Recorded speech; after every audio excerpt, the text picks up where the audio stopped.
Welcome to success ગુરુ ધોરણ 10 વિષય વિજ્ઞાન. આજે આપણે જોશું પ્રકરણ 5ની કેટલીક તફાવતો. તો ચાલો શરૂ કરીએ.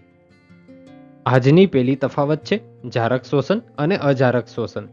આ તફાવત માર્ચ 2020 અને જુલાઈ 2023માં બોર્ડ એક્ઝામમાં પૂછાયેલી છે, માટે ઇમ્પોર્ટન્ટ રહેશે.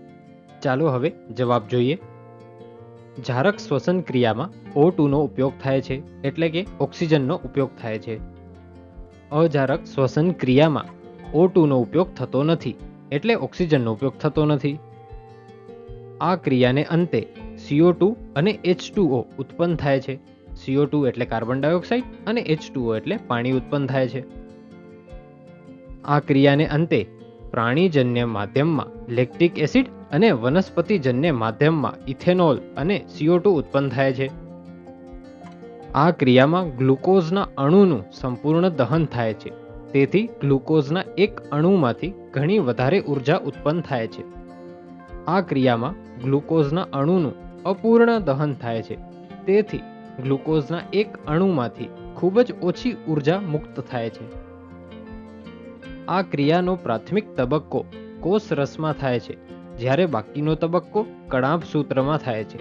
કણાભ સૂત્રમાં થતી ક્રિયામાં O2 નો ઉપયોગ થાય છે. આ ક્રિયા સંપૂર્ણપણે કોષ રસમાં જ થાય છે.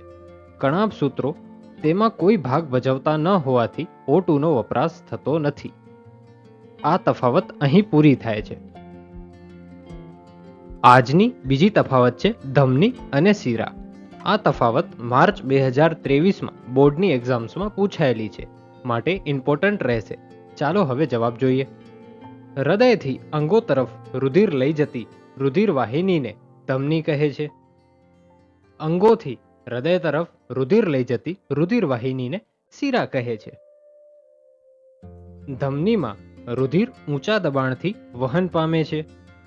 શીરામાં રુધિર નીચા દબાણથી વહન પામે છે. ધમનીની દિવાલ જાડી અને સ્થિતિસ્થાપક હોય છે. શીરાની દિવાલ પાતળી અને ઓછી સ્થિતિસ્થાપક હોય છે. અંગો કે પેશીઓમાં ધમનીઓ રુધિર કેશિકામાં વિભાજિત થાય છે. અંગો કે પેશીઓમાં રુધિર કેશિકાઓ જોડાઈ શીરા બને છે.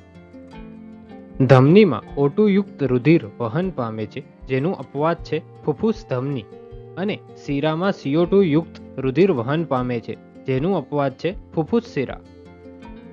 Thanks for watching. આવા જ એજ્યુકેશનલ કોન્ટેન્ટ માટે સબસ્ક્રાઇબ કરો સક્સેસ ગુરુને.